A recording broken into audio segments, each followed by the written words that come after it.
Selamat malam teman-teman. Kali ini kita akan lanjutin cerita tentang rumah depan tempat pemakaman umum, yang mana di video sebelumnya kita tahu bahwa banyak sekali kejadian-kejadian mistis yang terjadi di rumah itu. Buat kalian yang belum nonton video sebelumnya, kalian bisa nonton videonya di video rekomendasi yang ada di pojok kanan kalian ya.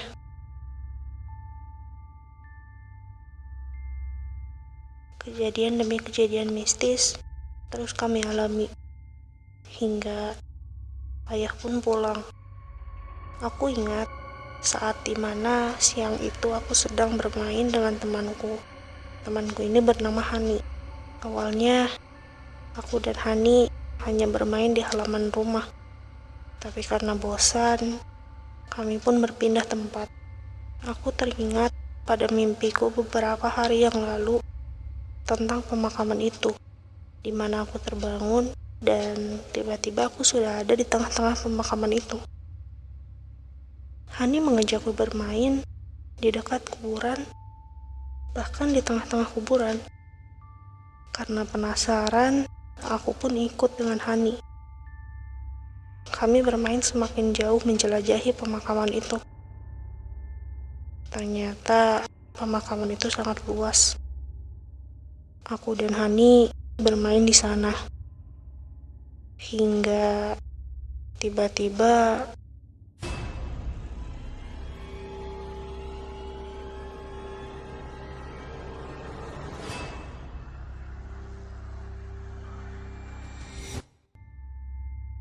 Hani masuk ke dalam sebuah lubang kuburan yang sepertinya itu baru saja digali.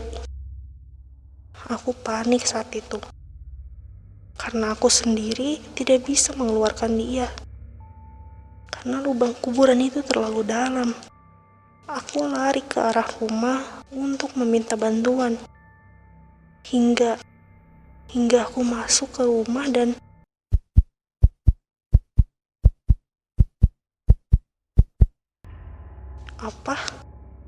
Hani sedang duduk di kursi di rumahku.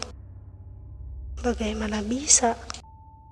Tapi tadi Hani, aku heran melihat itu. Aku bertanya kepada Hani, bagaimana bisa dia ada di sini. Dia bercerita, tadi aku dan dia sedang bermain di halaman rumah, lalu aku mengajak dia untuk bermain di dalam. Dan kenapa dia ada di dalam rumah dan duduk di kursi saat ini? Katanya itu karena aku yang mengajaknya. Hah? Bagaimana bisa? Yang benar saja. Aku bercerita kepada Hani kalau tadi aku bermain ke kuburan bersama dia. Hani langsung ketakutan mendengar itu. Kami pun hanya saling terdiam, sampai Hani memutuskan untuk pulang karena ketakutan.